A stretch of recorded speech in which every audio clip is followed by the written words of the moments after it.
बहुत धन्यवाद आपका। सम्मानित मंच और यहाँ के मुख्य अतिथि सचिव पायलट जी को नमस्कार करते हुए आप सबका अभिवादन। बिहार तर्पण की भूमि है, त्याग की भूमि है, बिहार क्रांति की भूमि है।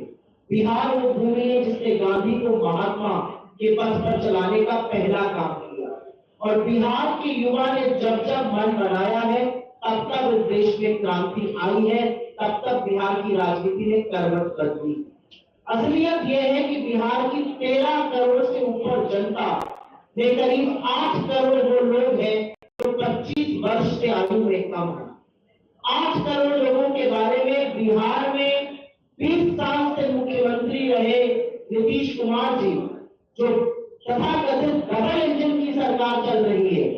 वो उनके बारे में क्या सोचती है? आपको बिहार की सड़कों पर दिख रहा है, आपको बिहार के पलायन में दिख रहा है, आपको पेपर लीक में दिख रहा है, आपको कलकराती ठंड में जिन युवाओं पर पानी की बौछार डाली गई, जिन पर लाठियां और डंडे बरसाए गए, उनके जज्बे में दिख रहा है। बिहार जब रोजगार मांगता है, बिहार जब सड़कों पर उतरता है पेपर लीक के खिलाफ, उस पर प्रशासन का जो प्रताड़ना है वो सरकार का असली चेहरा है। बिहार के युवा पलायन इसलिए नहीं कर रहे कि उनको बिहार की अपनी भूमि से प्रेम नहीं है। बिहार के युवा पलायन इसलिए कर रहे हैं क्योंकि 20 साल से मुख्यमंत्री रहने के बाद, डबल इंजन की सरकार चलाने के बाद, बड़े बड़े दावों और खोखले वादों के बावजूद बिहार के युवाओं के लिए रोजगार नहीं बना है और बिहार के युवाओं को मजबूरी में पलायन करना पड़ रहा है। असलियत यह है कि चाहे वो सेंट्रल गवर्नमेंट हो, बीजेपी की डबल इंजन का एक डब्बा और डबल इंजन का दूसरा डब्बा। डबल इंजन के एक डब्बे से आप रोजगार मांगिएगा तो आपको पकौड़ा करने की सलाह देने लगते हैं, डबल इंजन की दूसरे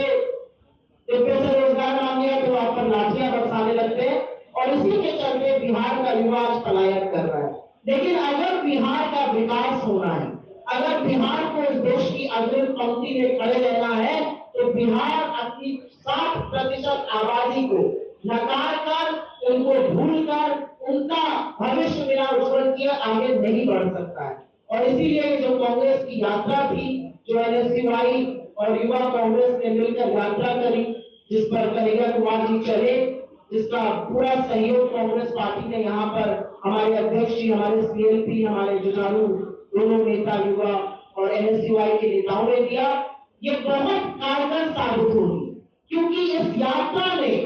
पूरे देश में एक बड़ा संदेश दिया है कि बिहार का युवा परिवर्तन चाहता है, बिहार का युवा रोजगार चाहता है, बिहार का युवा खोखले वादे नहीं चाहता, बिहार का युवा को डीएनए पर सवाल नहीं चाहता, उसको अपना उज्जवल भविष्य चाहिए और उसको रोजगार चाहिए। और हमारी यही कोशिश है, एक ऐसी सरकार बने, ऐसा सत्ता परिवर्तन हो जो बिहार के युवाओं के बारे में, उनके हक के बारे में, उनके हुकूक के बारे में, उनके उज्जवल भविष्य के बारे में बात करें। बिहार में ऐसे तमाम संसाधन हैं जिसके चलते बहुत रोजगार बढ़ सकता है, पर सरकार की प्राथमिकता क्या है, आज उस पर सवाल उठ खड़ा हुआ है। पलायन रोको और नौकरी को यात्रा बिहार की राजनीति में और आने वाले भविष्य में एक मील का पत्थर साबित होने जा रही है। इसी के साथ मैं अपनी बात खत्म करती हूँ और सचिन जी को